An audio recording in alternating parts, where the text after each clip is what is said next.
Gerenciar uma operação vencedora é tão importante quanto a análise inicial.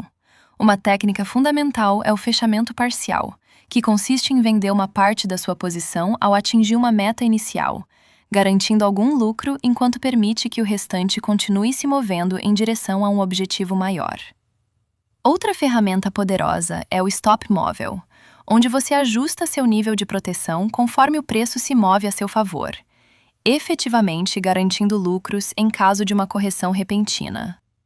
O gerenciamento de lucros permite reduzir o estresse emocional, pois, uma vez que você tenha realizado fechamentos parciais e reduzido seu risco a zero, a operação se torna uma entrada sem risco. Lembre-se, o saldo na sua plataforma não é dinheiro real até que você feche a posição. Aprenda a liquidar seus lucros em etapas para maximizar sua rentabilidade a longo prazo.